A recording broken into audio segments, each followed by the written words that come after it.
Why feeling stuck is a sign you're about to evolve. Have you ever felt like your life has hit pause? You're doing all the right things, showing up, working hard, but progress feels frozen. It's like running on a treadmill. You're exhausted, yet you haven't moved an inch.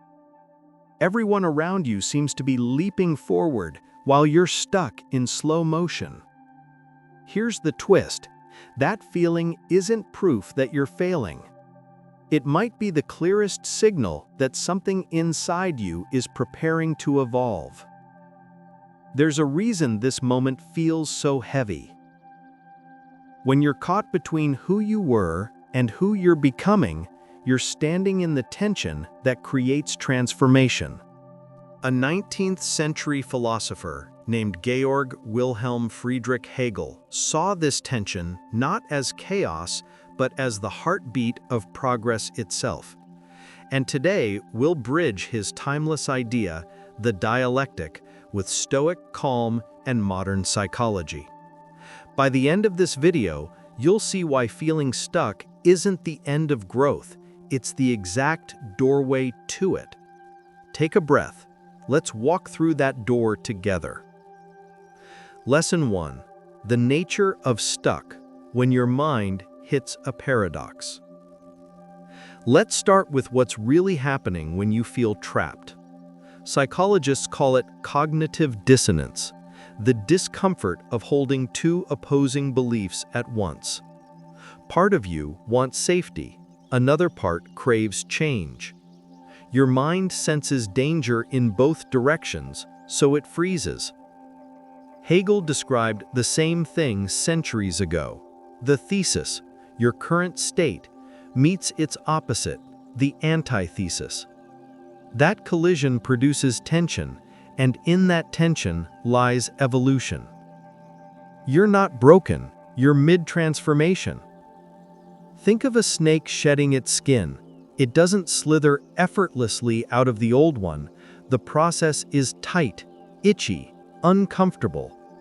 But the discomfort means growth is already happening beneath the surface.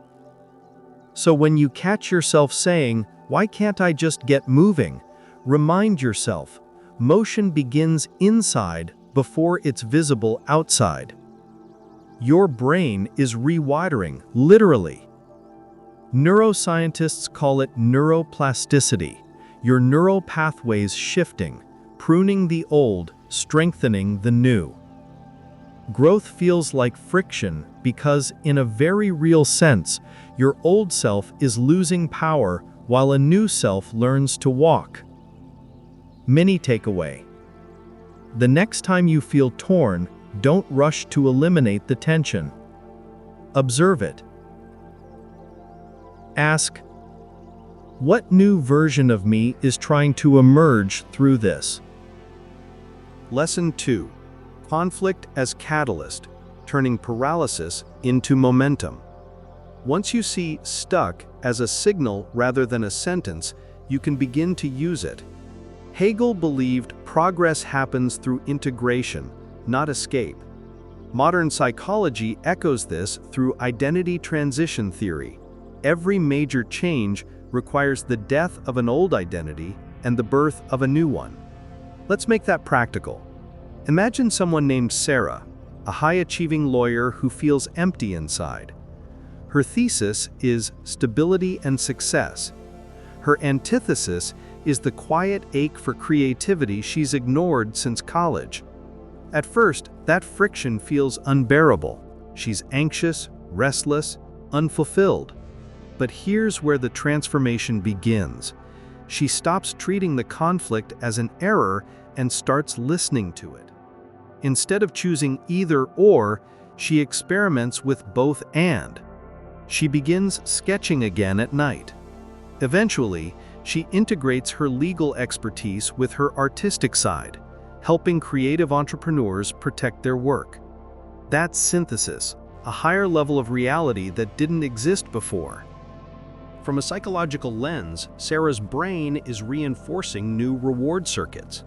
Each small creative act fires dopamine and rewires her self-concept from "I'm trapped in a career" to "I'm designing a life." That's self-directed neuroplasticity, intentional growth through conscious action. So if you feel torn right now, don't ask, "How do I end this?" Ask, "How do I integrate this?"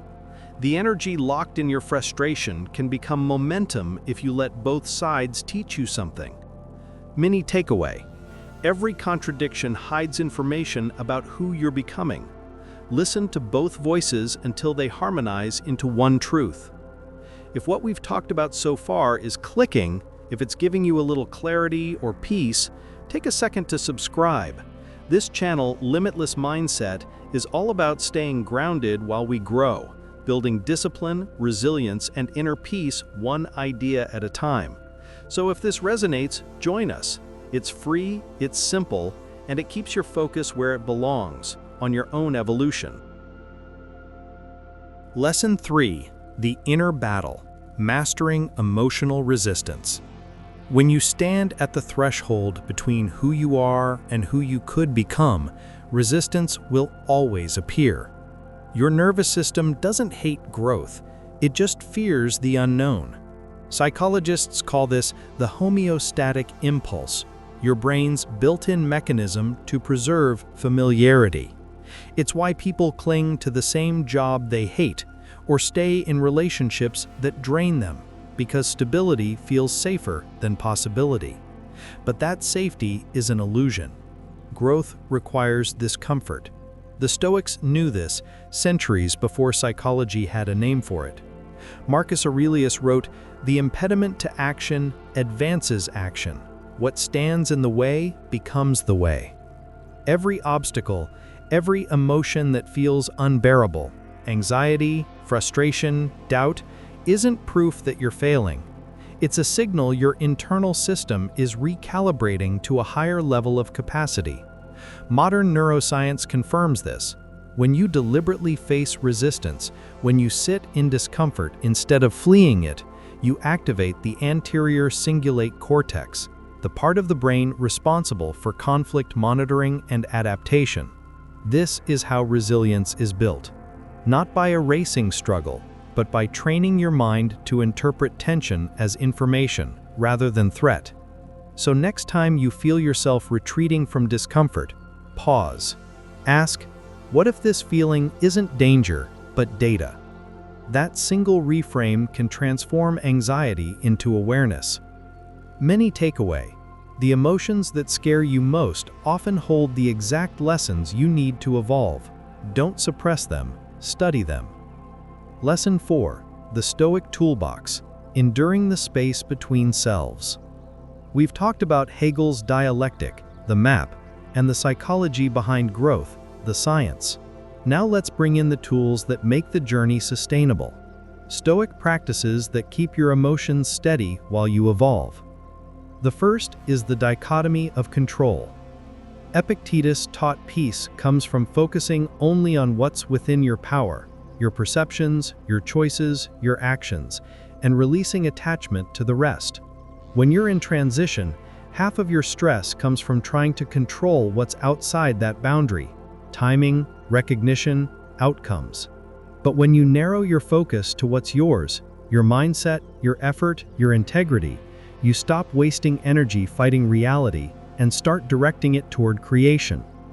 The second tool is voluntary discomfort. Seneca often practiced sleeping on the floor or eating plain food, not out of self-punishment, but to remind himself he could endure anything. Modern behavioral psychology backs this up.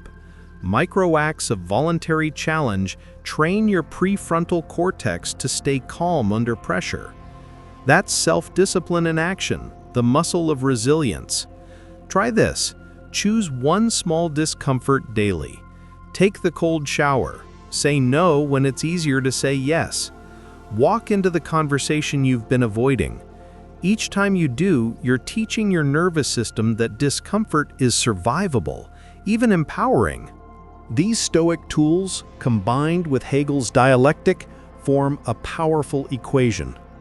Awareness plus action plus acceptance equals growth.